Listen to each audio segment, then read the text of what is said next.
오늘 제가 이제 방금 바뀌었지만 오늘의 우리 주인공, 우리 메인, 우리 강사님을 소개하겠습니다. 우리 여러분들 제가 너무 많이 소개하면 안 될 것 같고요. 우리 목사님께서 나오셔서 오늘 푸른 말씀하실 때 여러분들 많은 일 받으시길 바라고요. 오늘 제가 소개해드리는 분은 우리 하덕규 목사님이십니다. 우리 목사님 인사해 주시고요. 우리 큰 박수로 하나 주시면 네.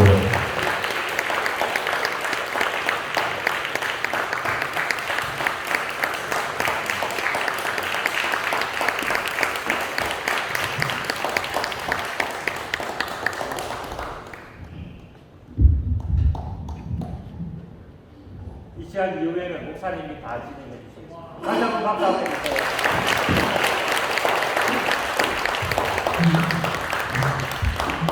이렇게 앉아서 해도 될까요? 네.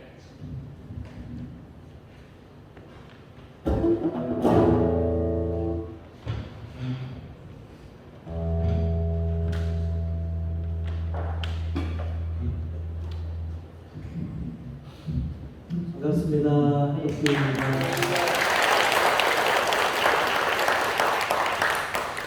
네, 이렇게 기도 많이 오는데 많이들 모여주셔서 감사드리고 이렇게 좋은 교회 전원교회 같아요. 불러주셔서 감사드립니다. 교인들 얼굴이 참 편안하고 좋아 보입니다. 네, 그러시죠? 네. 오늘도 주님의 평화가 우리와 함께 하시기를 기원합니다. 저는 오늘 노래를 부르면서 제 삶을 나누고 그리고 하나님께서 우리를 어떻게 사랑하시는지 얼마나 우리를 향하신 아름답고 좋은 계획을 갖고 계신지 말할 수 없이 표현할 수 없는 그분의 사랑을 노래하고 그리고 나누고 싶습니다. 괜찮으시죠? 네.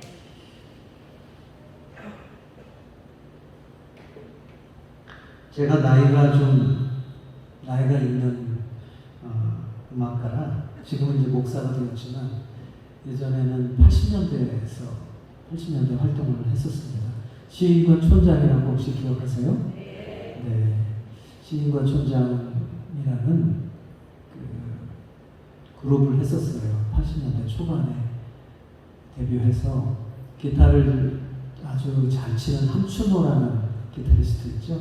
그 친구하고 80년대 중반에 활동을 많이 하다가 그러다가 제가 1990년도부터는 하나님께서 저를 불러주셔서 복음을 전하는 그런 노래를 부르게 되었습니다. 그때부터 지금까지 그 중간에 목사도 되고 또 학교에서 학생들을 가르치고 그러면서 노래만 부르고 전업 가수로 활동하기보다는 말씀도 전하고 그리고 또 학생들도 가르치고 그리고 작곡도 하고 여러 가지를 하는 그런 사역자가 되었습니다. 사역자라는 말은 하나님께서 부르셨다는 뜻이에요. 하나님께서 부르셔서 너의 은사를 가지고 의미 있는 일을 내가 시키는 일을 해라. 그런 명령을 따라서 지금 CCM이라고 하는 기독교 음악을 시작한 지 올해가 33년째 되는 해입니다. 음악 전체 생활을 합산하면 43년 음악을 했고요. 그동안 여러 노래들을 발표하고 그랬습니다. 오늘 제목이 가시나무 이야기잖아요. 그렇죠? 가시나무도 제가 1980년대 후반에 88년에 작곡했고 그 해 발표했던 노래입니다. 그 노래는 저한테 굉장히 중요한 의미를 갖고 있는 노래고 그래서 가시나무라는 어떤 테마를 가지고 오늘 여러분과 함께 나누고자 합니다. 우리 먼저 기도 한번 하고 시작했으면 좋겠어요. 하나님, 이렇게 아름다운 교회에 그리고 또 귀한 소중한 영혼들이 모였습니다.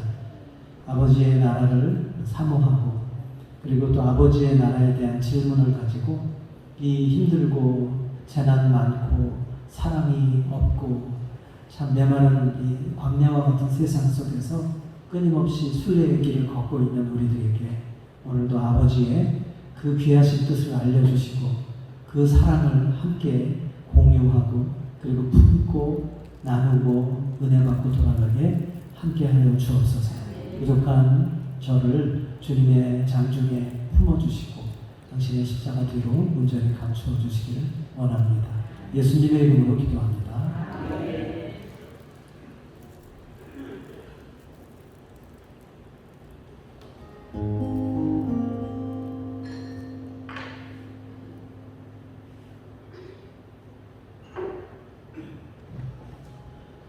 먼저 부를 노래는 풍경이라는 노래입니다. 이 노래는 대중가요로 쓰여진 노래예요.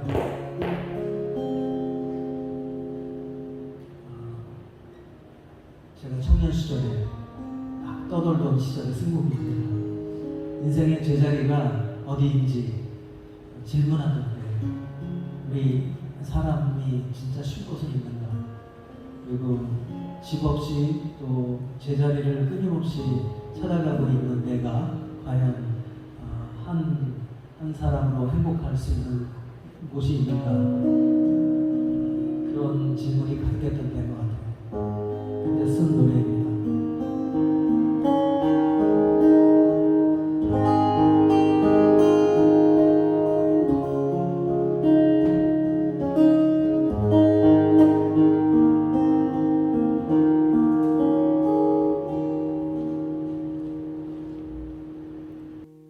세상 풍경 중에서 제일 아름다운 풍경 모든 것들이 제자리로 돌아가는 풍경 세상 풍경 제일 아름다운 풍경 모든 것들이 제자리로 돌아오는 풍경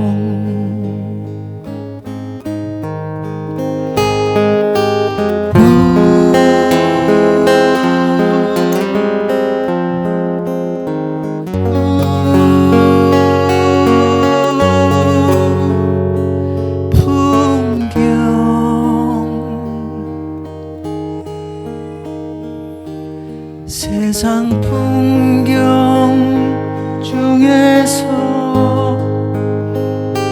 제일 아름다운 풍경 모든 것들이 제자리로 돌아오는 풍경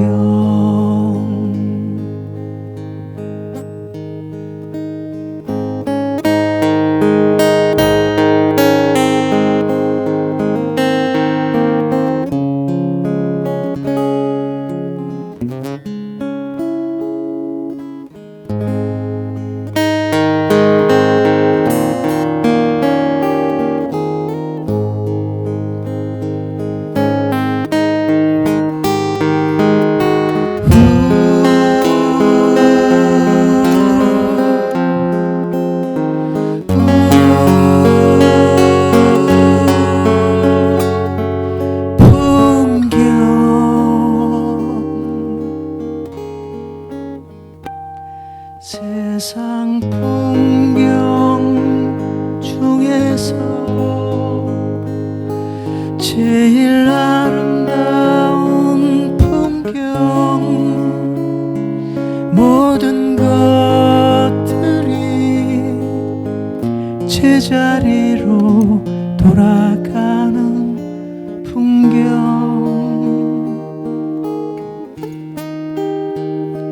세상 풍경 중에서 제일 아름다운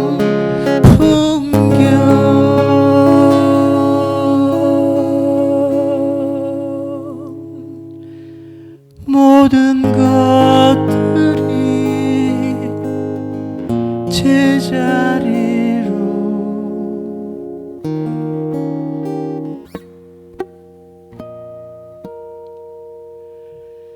내 아버지께 돌아오는 풍경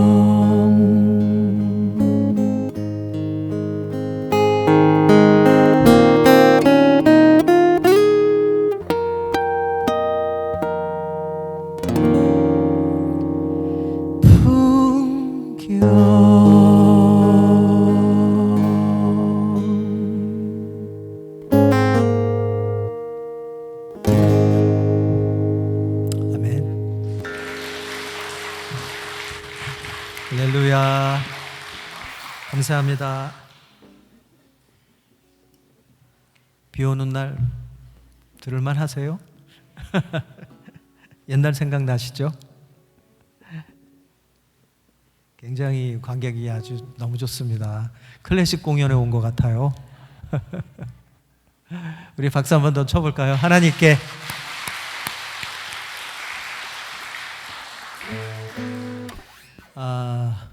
뒤에 그 내 아버지께로 돌아가는 이라는 가사는 나중에 붙였어요. 제가 1985년도에 주님을 영접했거든요. 그 전까지 교회는 좀 다닌 적은 있는데 세례도 받고 신앙이 거의 없었던 것 같아요. 예수님을 영접하는 기도도 했지만 삶의 변화는 하나도 없었고 여전히 세상 사람처럼 그렇게 방황하며 살았고 대중가요 가수들이 흔히 좀 많이들 그렇게 방황하는데 저도 그랬던 것 같습니다. 그 시절에 만든 노래였는데 제가 1985년 12월 31일 송구영신 예배 때 예배에 참석하면서 그때 정말 은혜를 받았어요. 그때 처음으로 하나님 앞에 제 마음을 토하며 기도했고 그때 하나님을 제 마음의 구주로 예수님을 따르기로 결단했고 그때부터 제 삶이 달라지기 시작했거든요. 참 많이 그 대중 음악 하면서 참 죄의 그 무거운 짐을 지고 그렇게 가다가 더 이상 그렇게 살 수는 없을 것 같아서 그해 겨울은 제가 더 이상 이럴 수는 없다. 그때 정신적인 어떤 제게 문제가 나타나기 시작했어요. 정신 질환, 참 심각한 그 지경까지 그런 우울증 같은 건 아니었고 아주 어떤 분열 증상 같은 것들이 제게 일어나기 시작했습니다. 그래서 병원에 가야 할 정도까지 갔고 그때 저희 누나가 그렇게 오라고 했던 교회 생각이 나더라고요. 그래서 그날 보니까 12월 31일이에요. 그 교회로 갔습니다. 그리고 입구에서부터 저한테 아주 반갑게 맞아주는 교인들이 저한테 초를 하나 켜서 주는데 촛불 예배를 보는 날이었어요. 그 초를 들고 교회당에 들어섰을 때 정말 그 예배당 가득 촛불이 켜져 있는데 뭔가 가슴 울컥하는 게 이렇게 올라오더라고요. 찬양 소리가 울려 퍼지고 예배 시작 전에 막 준비 찬양을 부르는데 난생 처음 그런 걸 느꼈어요.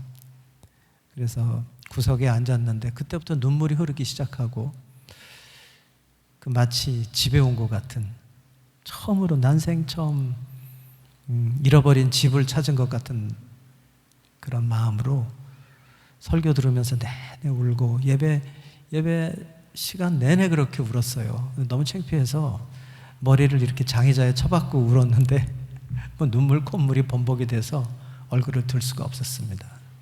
그런데 제 마음속에 와닿는 음성 하나가 있었어요. 그것은 귀에 들리는 소리가 아니고 마음속에 들리는 소리 같은데 그게 바로 뭐냐면 네가 이제 집에 온 거야. 네가 제자리로 왔어. 네가 그렇게 찾았지 제자리를. 여기가 네가 찾던 곳이야. 그러는 것 같아요. 그 어떤 그 확신 같은 것이 제 안에 들어오는데 여기가 네가 찾던 네 인생이 그토록 목말라 하던 집이다.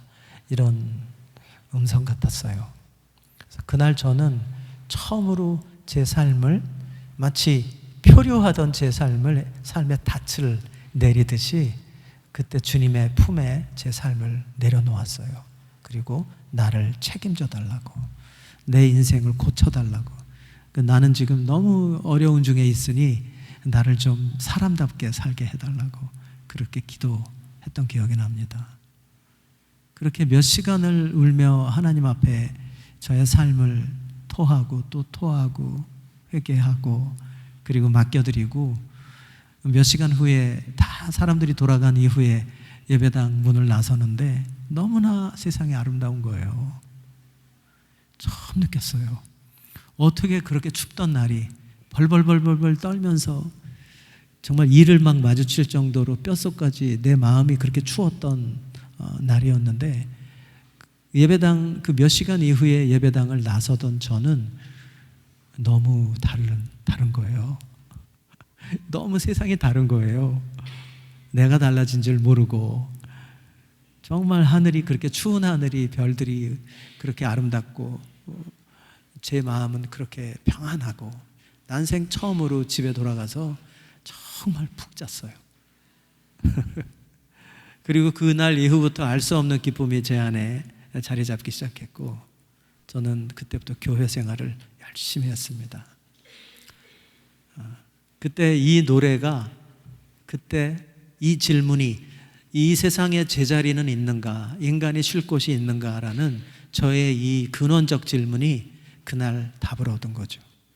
그래서 제 모든 노래들은 그 전까지는 자연을 노래하고 뭐 우리는 지금 어디쯤 가고 있는가, 우리는 누구인가, 이 고통은 어디서 오는가, 이 고독과 슬픔은 인간에게 무엇인가, 이런 이야기들이 제 노래 속에 많았는데 그날 저는 다 답을 얻은 것 같아요.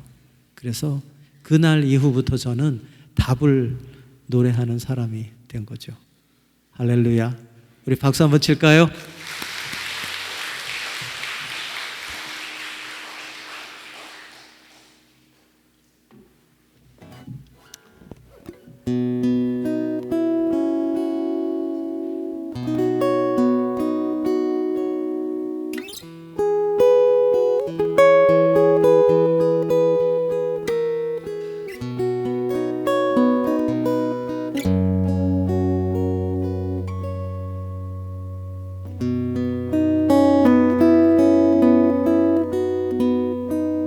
내 속엔 내가 너무도 많아. 당신의 쉴 곳 없네. 내 속엔 헛된 바램들로 당신의 편할 곳 없네. 내 속엔 내가 어쩔 수 없는 어둠, 당신의 쉴 자리를 뺏고 내 속엔 내가 이길 수 없는 슬픔, 무성한 가시나무 숲 같네. 바람만 불면 그 메마른 가지 서로 부대끼며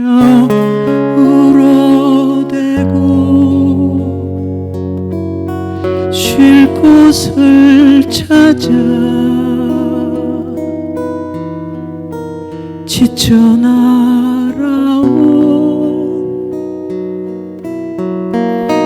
어린 새들도 가시에 찔려 날아가고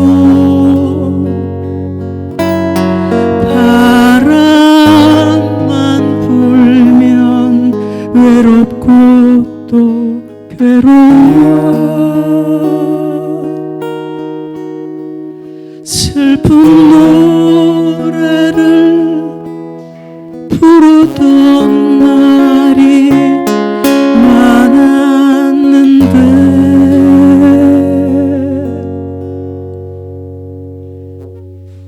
내 속엔 내가 너무도 많아서 당신의 쉴 곳 없네 내 속엔 내가 너무도 많아서 당신의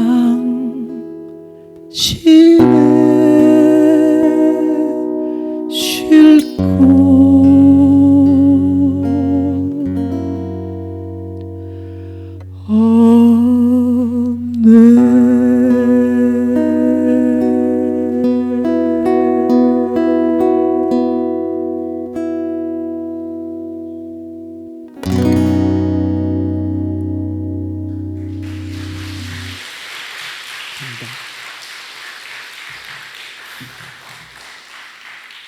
네, 제가 이 노래를 예수님을 만나고 처음으로 쓴 곡이에요.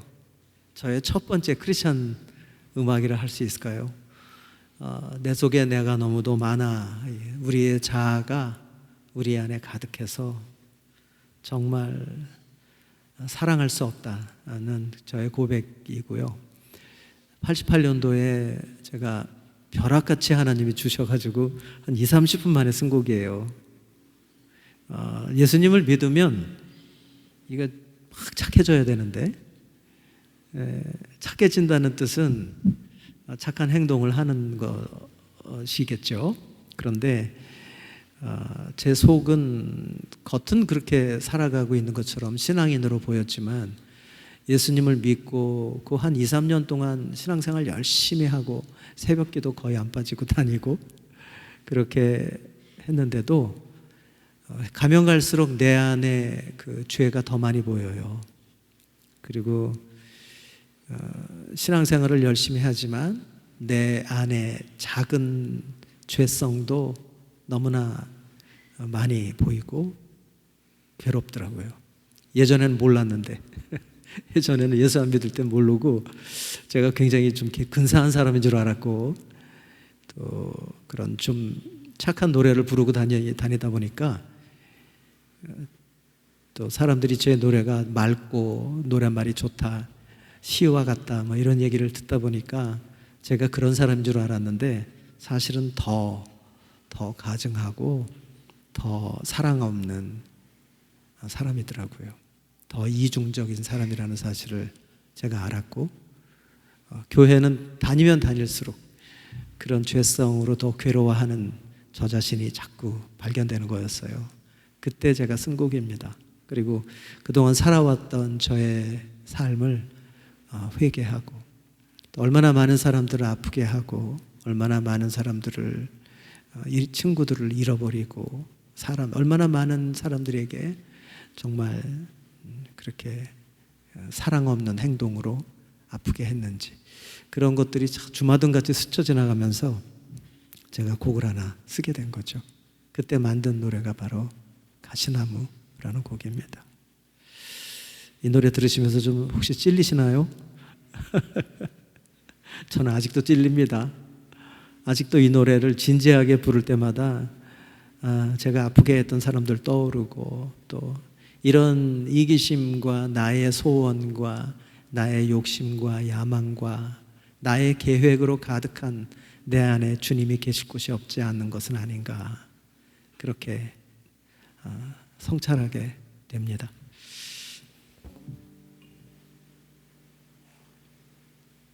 하나님께서는 이런 가시나무와 같은 우리들을 버려두지 않으시죠.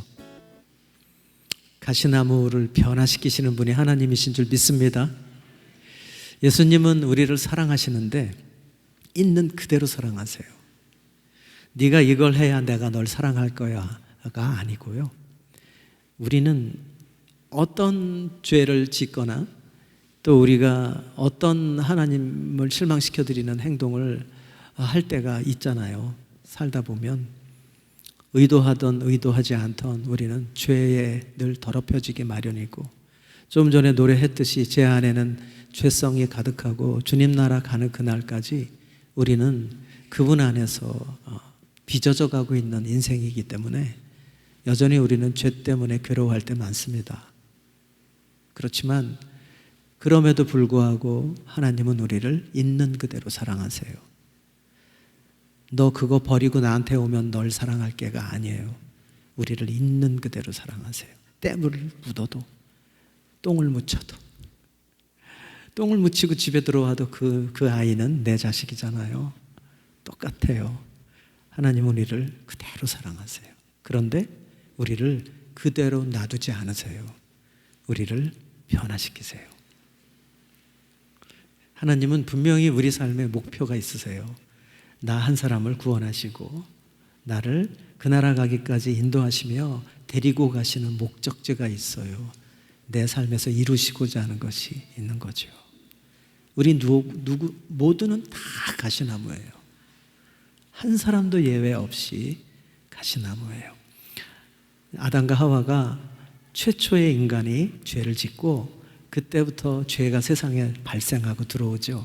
그래서 우리는 죄의 지배를 받는 사람들이 되었죠. 마치 아담이라는 상류에서 독을 퍼뜨리면 그 맹독이 하류에 있는 우리들에게까지 영향을 미치고 있는 거죠. 그것을 달리 말하면 우리 안에 하나님의 형상이 파괴됐어요. 죄 때문에. 온통 파괴된 하나님의 형상이 서서히 회복되어 가는 과정이, 서서히 그분의 목적지로 이끌려가는 과정이 바로 우리 인생인 것이죠. 우리는 모두 가시나무입니다. 그런데 하나님은 우리를 바꾸어 가시죠. 누구처럼 우리를 만드시고자 할까요? 네, 예수님처럼.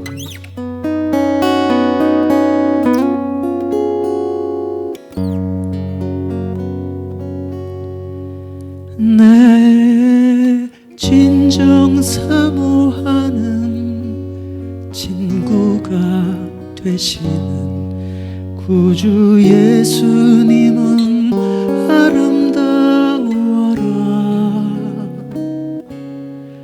산 밑에 해가 파여 빛나는 새벽별, 주님 영원할 길 아주 없어라. 내 맘이 아플 적에 큰 위로 되시며 나 외로울 때 좋은 친구라. 주는 저 산 밑에 백합 빛나는 새벽별, 이 땅 위에 비길 것이 없도다. 내 몸의 모든 염려, 이 세상 고락도 주님 항상 같이 하여 주시고, 시험을 당할 때에 악마의 개교를 즉시 물리치사 나를 지키네. 온 세상 날 버려도 주 예수 안 버려 끝까지 나를 돌아보시니. 주는 저 산 밑에 백합 빛나는 새벽별 이 땅 위에 비길 것이 없도다.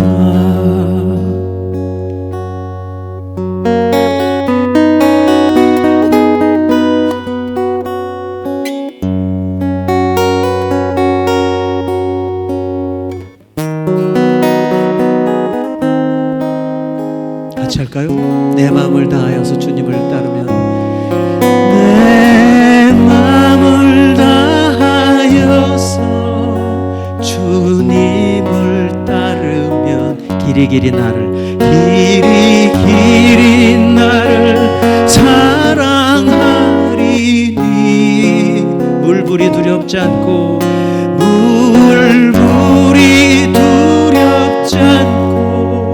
장검이 겁없네. 주는 높은 산성 내 방패시라.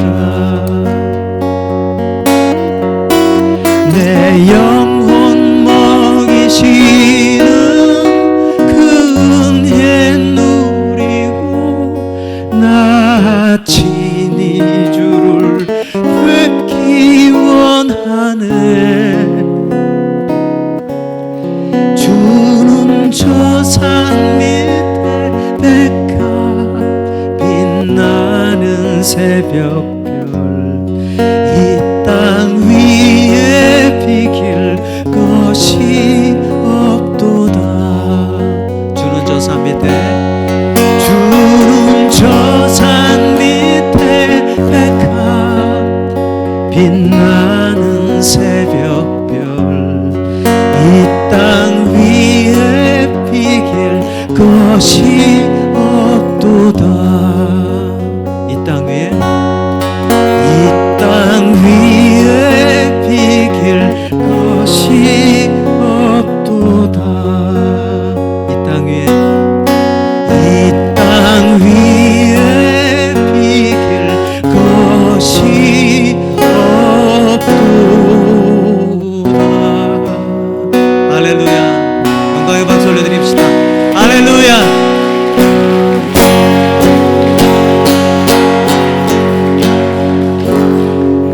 아멘.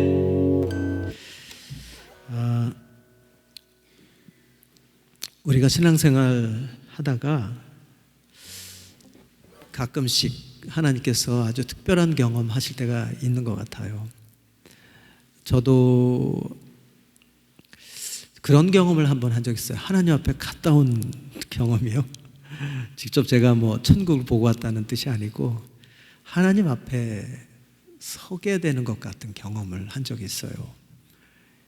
우리가 이 세상을 마감하고 누구나 다 한 사람도 예외 없이 그분 앞에 서거든요.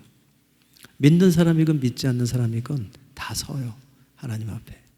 죽음 뒤에 무엇이 기다리고 있는지 세상은 아직도 질문하고 있죠. 저도 질문했었고 옛날에. 인간의 아주 중요한 질문이 인문학적 질문이라고 하는 게 몇 가지가 있는데 그 중에 첫 번째가 나는 누구인가? 인간은 누구인가? 우리는 어디로 가는가? 우리는 어디서 왔는가? 죽음 뒤엔 무엇이 기다리고 있는가?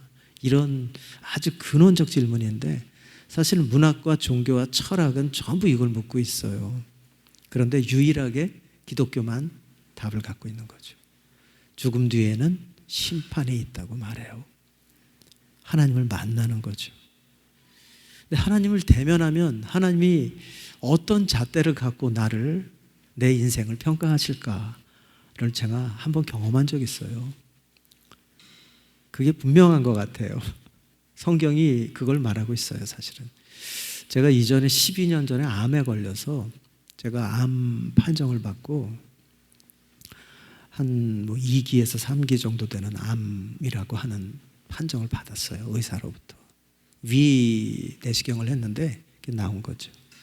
그래서 의사한테 암 판정 받고 집으로 돌아가는데 참 한 5분 정도, 10분 정도 걸어가는데 별의별 생각이 다 스쳐 지나가더라고요.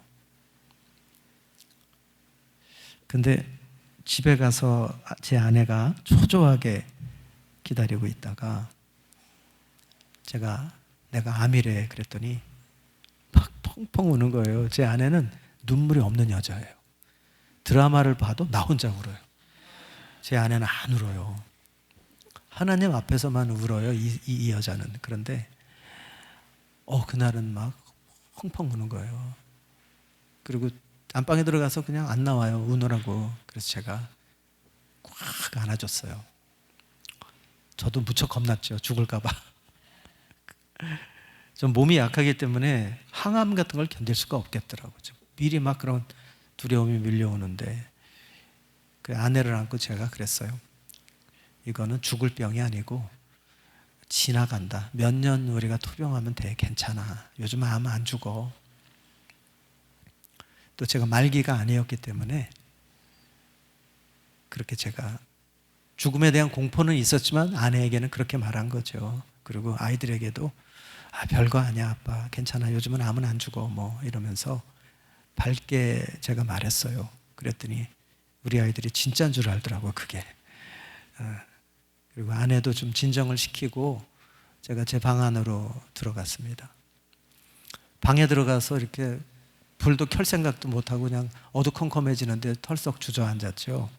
주저앉아서 제가 그동안 그 가시나무 이 음반이요 100만 장 이상 팔렸어요. 엄청나게 사랑을 받았어요. 그래서 저는 가수로서도 그땐 정말 성공했고 그랬지만 하나님 부르셔서 그거 다 버리고 여기 왔고 복음성가 가수로 수입도 정말 얼마 되지도 않는 그런 삶을 살면서 그 인기와 이런 걸 다 뒤로 하고 하나님께 헌신했고 또 목사까지 되었어요. 2010년에 그 해 제가 암 판정 받았는데 그 해 제가 3월에 목사 안수도 받았고 그래서 목사도 되었고 이제 정말 주님에서 내가 살려고 하는데 왜 이런 게 나한테 오지? 이런 생각이 들려고 하는 찰나에 제가 하는 질문이 끝나기도 전에 저한테 2개의 질문이 확 와닿는 거예요. 뭐라고 표현할 수 있을까요? 그냥 갈 데가 없는 질문, 피할 수가 없는 질문, 답해야 되는 질문이에요. 2개가 훅 하고 제 머릿속에 들어오는데 첫 번째가 뭐냐면 너가 정말 하나님을 사랑했느냐예요. 너 정말 하나님을 사랑했느냐? 신앙생활 네가 몇십 년을 했고 목사까지 되었는데 너 하나님을 네가 진짜로 사랑했느냐예요. 그런데요. 피할 데가 없어요. 답해야 돼요. 그런데 제가 그 짧은 찰나에 제가 살아온 게 다 보여요. 그러니까 보인다는 뜻이 아니라 그냥 알아줘요. 내가 어떻게 살았는지 알아줘요. 그런데 저는 하나님을 사랑하지 않았더라고요. 저는 하나님이 주신 것들을 사랑하느라 하나님을 사랑하지를 않았어요. 저는 제게 주어진 것들을 너무 많이 사랑하고 내 가족을 너무 사랑하고 우리 자식들을 하나님보다 더 사랑하더라고요. 아니 나는 사역자인데도 제 재능을 너무 사랑하고 제가 가지고 있는 명예와 제 직책을 너무너무 애착을 갖고 있었고 하나님보다 하나님의 것들을 사랑하느라 생을 너무 많이 허비했더라는 거죠. 저는 깜짝 놀랐어요. 그렇게 제가 신앙생활 잘하는 사람처럼 보였을 텐데 모든 걸 다 버리고 주님께 왔는데도 그 하나님의 말씀 앞에 진단되어지는 그 찰나의 순간에 보여진 저는 하나님은 사랑하지 않았어요. 하나님의 주신 것들을 보존하고 그걸 조금 더 많이 누리려 하고 그것들을 어떻게 하면은 좀 가꾸느라 골몰하고 있는 제 삶을 그날 알게 됐어요. 두 번째로 온 질문은 네가 너에게 하나님이 보내주신 붙여주신 사람들을 이웃을 너 정말 사랑했어? 하나님을 사랑하지 않고 하나님이 주신 것들에 마음이 가 있는 저는 이웃을 내 몸처럼 사랑한다는 건 거짓말이에요. 하나님을 정말 사랑하지 않으면 이웃 사랑하지 못하는 자동으로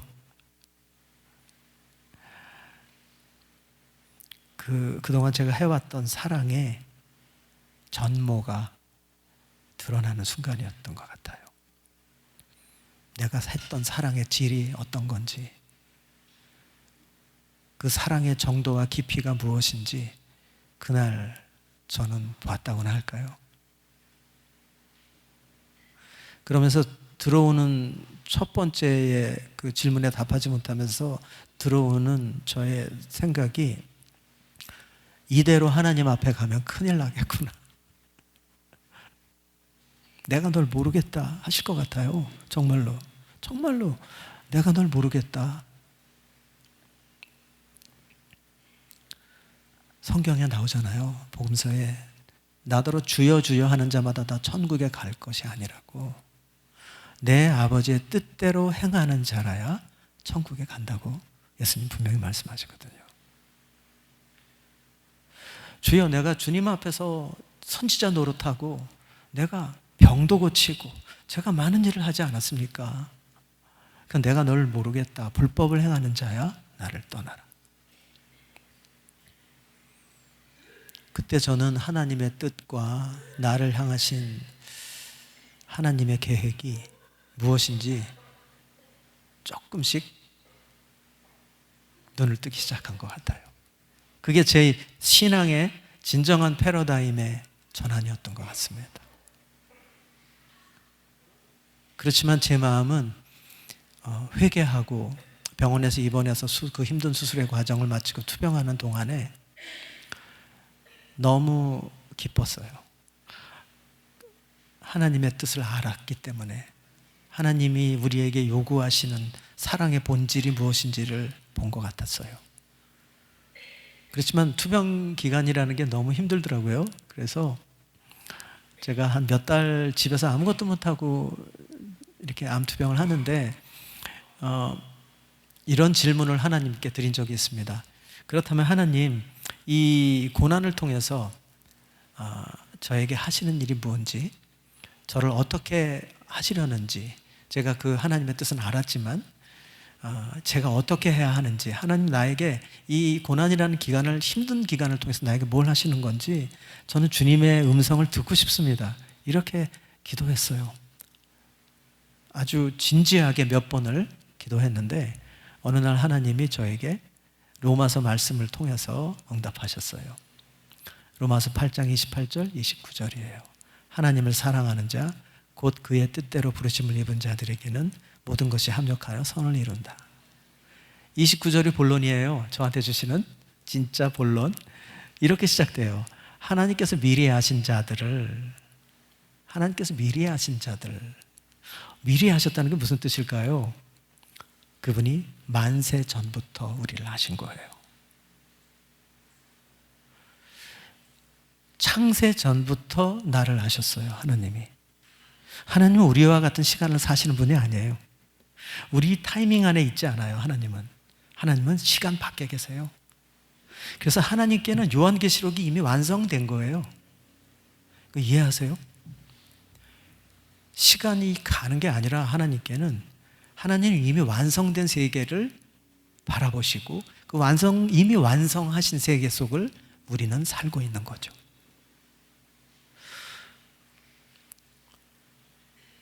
미리 하셨다는 것은 내가 이 세상에 태어나기도 전부터 하나님은 나를 알고 계셨고 내 이름을 아셨고 나를 계획하셨고 나를 디자인하셨어요.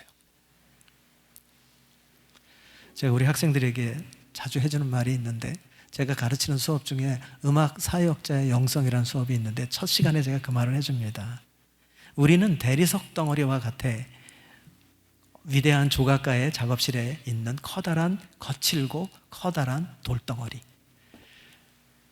어느 날 꼬마가 자주 거기 드나들던 놀러 오던 꼬마가 그 돌덩어리를 보고 돌아갔어요. 몇 달 뒤에 가보니까 돌덩어리가 없어지고 너무나 멋있는 사자상이 한 마리가 딱 앉아 있는 거예요. 꼬마가 깜짝 놀라서 물었어요. 선생님, 어떻게 이 돌덩어리 안에, 커다란 돌 안에 사자가 있는 걸 어떻게 하셨어요? 그 위대한 조각가가 이렇게 말했습니다. 나는 이미 내 마음속에 사자를 보았단다. 하나님은 만세 전부터 우리를 보셨어요. 우리를 어떻게 빚어가실 것을 계획하신 거죠. 그러면서 주님이 제게 말씀하시는 거예요. 하나님께서 미리 하신 자들을 또한 그 아들의 형상을 본받게 하기 위하여 미리 정하셨으니. 이 고난의 과정은, 이 학교는 너를 빚어내기 위한 과정이야. 아프지? 그래도 참아라. 제 인생의 비밀을 깨달은 시간이었어요. 이는 많은 형제들 가운데 그로 맏아들이 되게 하려 하심이라. 맏아들이신 예수 그리스도의 형상을 닮아가는 것이 우리의 삶에 하나님이 일하시는 가장 중요한 그분의 사역이라는 거죠. 너무 기뻤어요. 그리고 그 과정을 잘 마치고 그 이후부터 어찌 보면 제가 좀 다른 존재가 되었다고나 할까요? 배추벌레는 배추잎을 먹지만 나비는 꿀을 먹어요. 배추벌레가 나비가 되면 나비는 배추잎을 먹지 않아요. 그때부터 꿀을 먹어요. 뭔가 제가 섭취하는 것들이 달라지고 제가 생각하는 것들이 달라지고 여전히 가시나무와 같은 죄성이 저를 괴롭힐 때도 참 많지만 저는 이제 다른 것을 바라보는, 다른 것을 먹는 존재가 되었다고나 할까요? 이게 고난이 하는 일이에요. 그래서 참 제 와이프하고 저는 그 이후부터 그런 말 자주 합니다. 너무 감사해. 고난이 없었다면. 하나님은 그 막다른 골목에서 저를 가두어 놓으시고 저에게 피할 데 없는 질문을 주셔서 질문에 답하지 못하는 저를 정말로 보게 하시고 내가 어떻게 살아왔는지를 보게 하시고 그리고 또 우리 삶의 여정의 의미가 태어나서 죽을 때까지, 그 나라 가기까지 이 땅을 살아가는 이유는 그분의 학교라는 거죠. 고난을 통해서 우리를 만들어 가시는 학교. 그래서 고난을 겪는 분이 계십니까? 기뻐하십시오. 감사하십시오. 도망가지 마세요. 박차고 나가지 마시고. 십자가는 우리 삶에서 나날이 주어집니다. 저는 그 고난 이후에는 고난이 없었을까요? 여전합니다. 네, 여전히 저는 십자가를 감당하는 삶을 살 수밖에 없고 그것이 주님이 우리 삶 속에서 하시는 일이에요.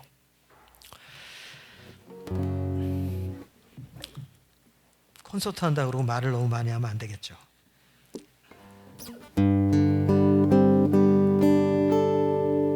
제가 쓴 곡은 아닌데 꿈이 있는 자유라는 그룹이 쓴 곡입니다. 예수라는 곡인데 참 좋아요. 제가 조금 전에 말씀드린 그 진리가 이 노래 속에 녹아 있는 것 같습니다. 제 기도이기도 해요. 이 노래는 주님이 우리에게 어떤 일을 하시는지.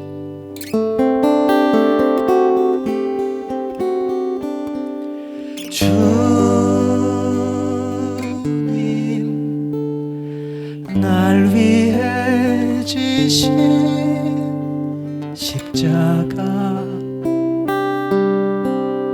허물 많은 내 삶에 늘 흐르며 죽었던 내 영혼 살리시네. 메마른 나의 맘을 적시네. 내가 만난 가장 없는 사람 예수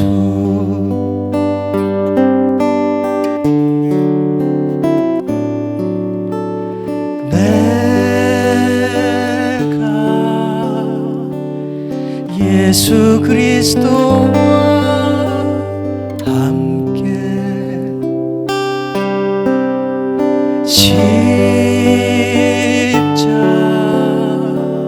십자가에 못 박혀 죽었으니 이제 내가 사는 것 아니요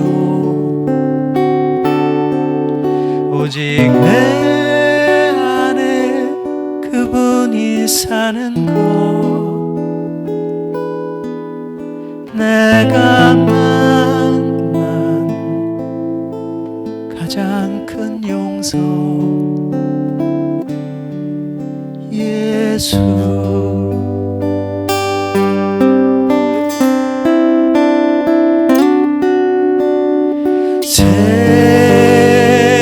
세상 모든 어둠 힘을 잃고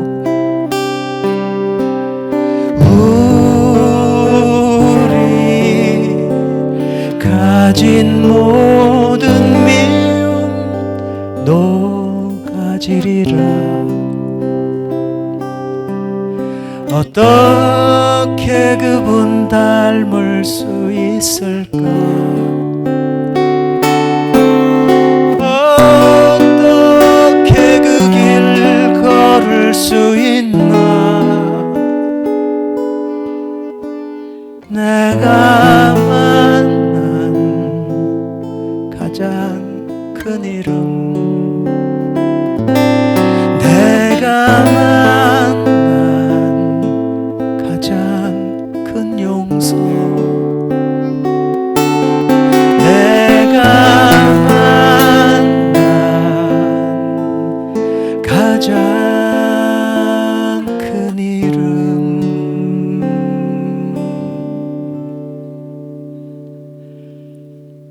예수 아멘 할렐루야 할렐루야 할렐루야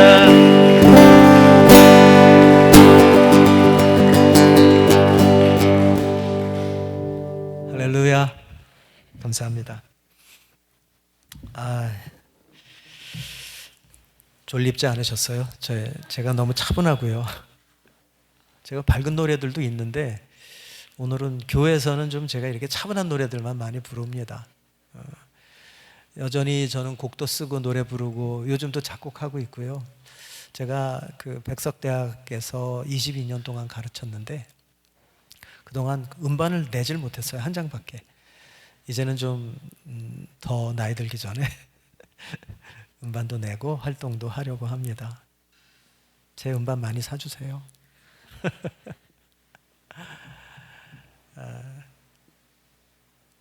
이제 저는 주님 앞에 설 것을 정말 가깝게 생각하고 있어요. 네, 곧 와요. 여기 어르신들 우리 선배님들 계시지만 금방 가요. 인생 한 번뿐인 인생 속히 지나가리라. 예수 그리스도를 위해 산 것만 남으리라. 예, 유명한 말이죠. 정말 금방 지나갑니다. 제가 1958년생이에요. 네, 65세입니다. 만. 네, 금방 지나갔어요. 제가 음악생활 한 지 43년, 금방 지나갔어요. 네. 더 빨리 제가 예수님을 만나지 못한 게 안타깝고, 더 빨리 내가 주님 앞에 헌신하지 못했던 것이 안타깝고 그래요. 그러나 그것도 역시 뭐 주님의 타이밍 안에서 저는 빚어져 가고 있는 중이고, 아까 말씀드린 대로 주님 앞에 서는 것 같은 경험을 했다고 했는데, 주님 앞에 서면 두 개 질문하실 거예요. 성경이 함축하는 두 개의 계명이 뭐죠? 하나님을 너의 마음과 목숨과 뜻과 힘을 다해 사랑하는 거죠. 두 번째는 내 이웃을 내 자신과 같이 사랑하는 것. 이 두 개의 질문을 하실 것 같아요. 주님 앞에 서게 될 때 네가 무슨 이 큰 일을 했느냐 보다, 얼마나 큰 교회를 이루었느냐 보다, 얼마나 네 업적을 쌓았느냐 보다, 얼만큼 사랑했느냐, 얼만큼 그분을 사랑했느냐. 기독교의 본질이에요. 성경이 말하는 거예요. 가장 중요한 계명이 뭡니까? 라고 누가 와서 물으니까 예수님이 이 말씀하시잖아요.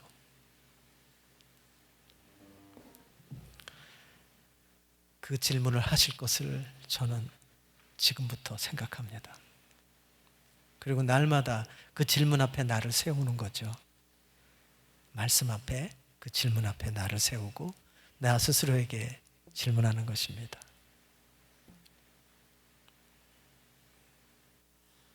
오늘 집회가 네.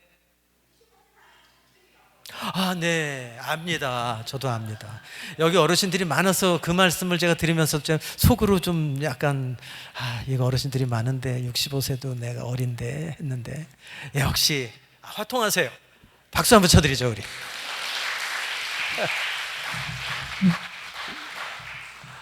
네, 하나님 앞에 우리는 다 어린아이들입니다. 어린아이같이 날이 갈수록 나이가 들수록 어린아이같이 주님 앞에 맑아지고 주님 앞에 정말 사랑으로 아주 해맑은 그런 영혼들이 되시기를 축원합니다.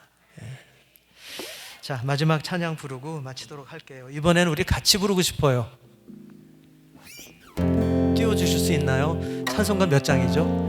예수 나를 오라네. 몇 장입니까? 예수 나를 오라네. 예수님 우리와 동행하기를 원하시는 줄 믿으세요?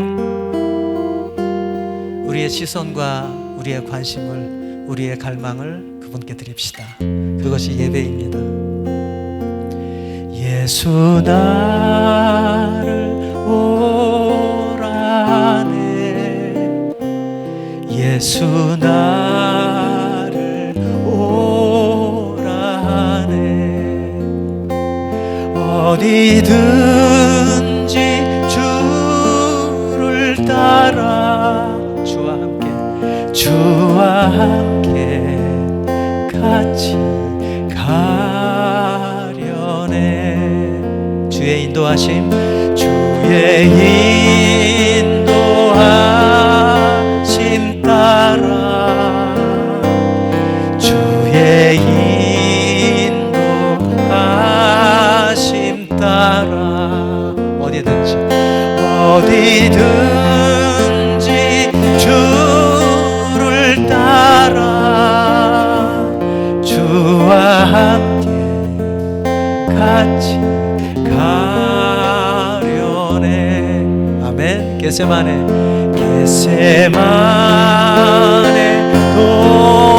동산까지 주와 함께 가려 하네. 피땀 흘린 동산, 피땀 흘린 동산까지 주와 함께 가려네. 심판하실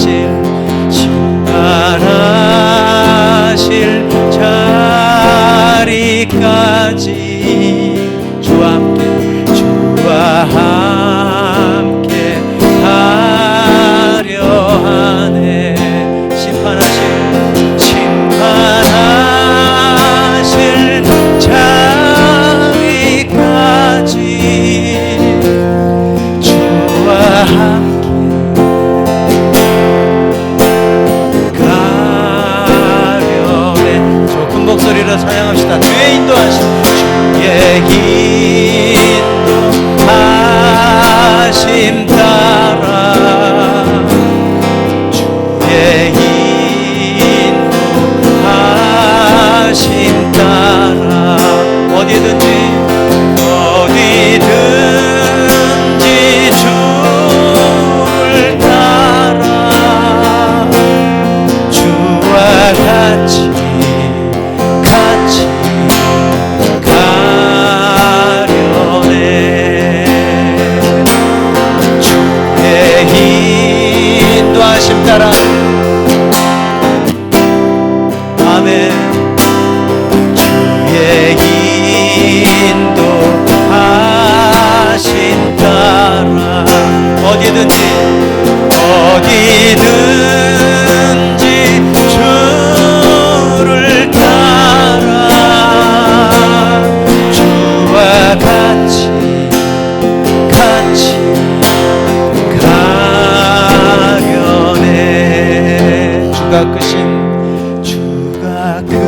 부르심 따라 어디든지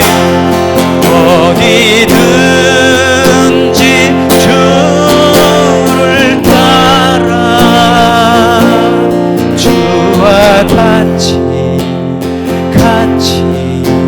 가려네. 어디든지 주를 따라 주와 같이 가려네.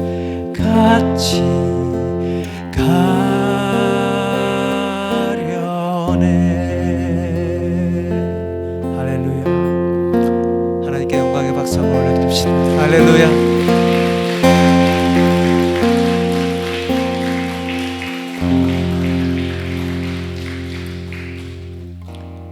그분의 형상을 우리 안에 이루어 가시는 그 일을 예수 그리스도의 그날까지 주님은 포기하지 않고 우리가 어떠한 연약한 중에 있더라도 어떤 죄를 짓더라도 우리를 포기하지 않고 끝까지 추적하시면서 기다리시고 권면하시고 나를 그분의 모습대로 만들어 가실 줄 믿습니다. 승리하시는 우리 모두가 되기를 소원합니다. 감사합니다.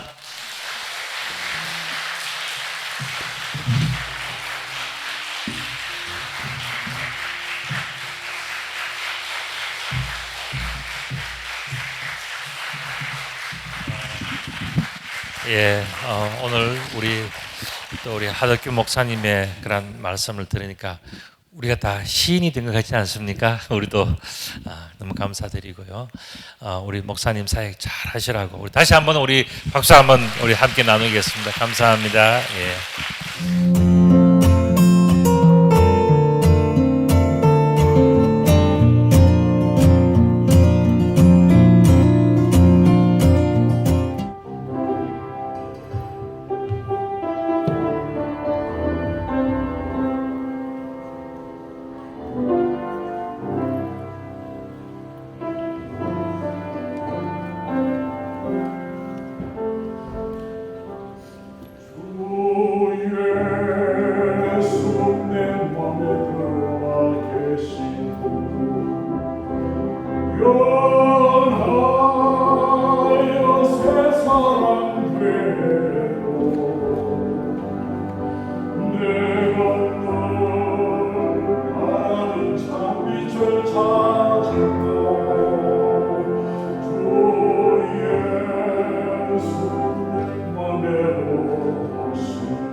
하여 매라고